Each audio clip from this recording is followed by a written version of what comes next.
14 एप्रिलला नगराध्यक्षांनी पत्रकार परिषद घेऊन जे आमच्यावर आरोप केले त्या संदर्भात आम्ही खुलासा करतो की आमचं कुठल्याही प्रकारचं विकास कामाला अडथळा नाही. आम्ही कुठल्याही विकास काम थांबवण्याचं काम करत नाही.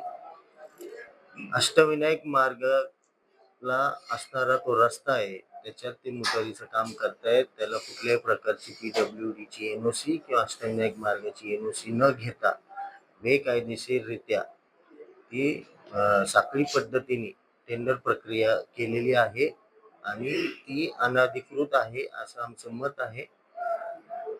ते जे काम बंद पडले ते त्यांना परवानगी कुठलीही मिळाली नाही, त्याच्यामुळं ते काम बंद पडलेलं आहे.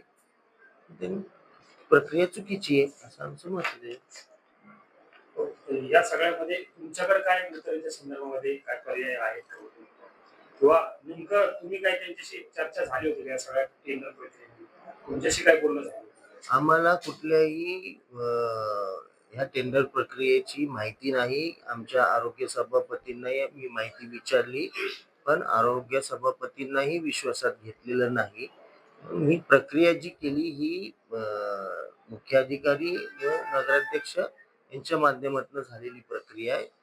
2018च्या GR प्रमाणे समितीचे अधिकार नगराध्यक्ष व मुख्याधिकाऱ्यांना आहेत. त्यांच्या माध्यमातून ही प्रक्रिया सर्व झाली. आम्हाला विश्वासात घेतलेलं नव्हतं. या सगळ्यात काहीतरी अंदाजे 1 लाख रुपये खर्च असायला हवा असं तुमचं म्हणणं. तर नेमकं हे किती मध्ये झालेलं आहे, तेवढं टेंडर कितीचं होतं, आता ते बांधकाम कितीचं असावं?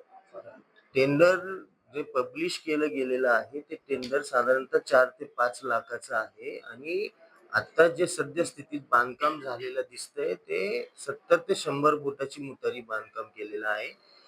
बाजार भावाप्रमाणे जरी आपण बघितलं तरी 1,000-1,200 रुपये स्क्वेअर फुटला खर्च येतो शक्यतो. त्या माध्यमातून विचार करता ते 1 ते 1.25 लाख रुपये ती मुतारी व्हायला पाहिजे. पण त्याच्यासाठी 4 ते 5 लाख रुपयाचं टेंडर काढलंय ते एस्टिमेट जास्त होतंय आणि मग हे कशासाठी एवढं? भ्रष्टाचार झालाय असं. त्याच्यात भ्रष्टाचार होतोच आहे 100%. SRP कॅम्पमध्ये जे काही झाडं झुडपाचा काढण्यात आले होते त्याला थांबवण्यात आले. नेमकं ते तुम्ही त्याच्यामध्ये काय बोलणं अधिकाऱ्यांशी बोलले का? आमचं SRPच्या झाडं झुडपं जी काढली गेली त्याच्यात आमचा कुठल्याही प्रकारचा संबंध नाही. आम्हाला माहिती नाही. नगराध्यक्षांनी जेव्हा रील टाकली तेव्हाच आम्हाला ते माहिती पडले. पण ते झाडं झुडपं कशासाठी काढली आणि तिथं कुठल्या प्रकारचा विकास करायचा आहे हे आम्हाला काही नगराध्यक्षांनी सांगितलं नाही किंवा आम्हाला विश्वासात घेतलेलं नाही. तुमची मॅजॉरिटी असून देखील नगराध्यक्ष विश्वासात घेतला, काय करायचं? नगराध्यक्षांना त्यांच्या स्वतःच्या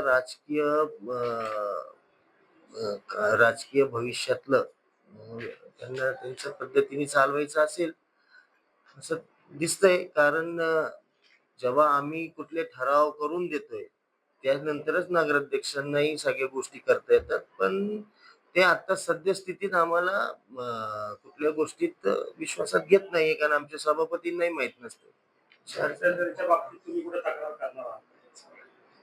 भ्रष्टाचाराच्या बाबतीमध्ये तुम्ही म्हणणार अशी कुठे तक्रार? आम्ही मुख्याधिकारी साहेबांकडे ऑलरेडी ह्याच्यात भ्रष्टाचार दिसून येतोय म्हणून आमचं पत्र दिलेलं आहे. सर्व सदस्यांच्या सह्याचं पत्र आम्ही दाखल केलेलं आहे. त्याच्यावर निर्णय अजून झालेला आहे.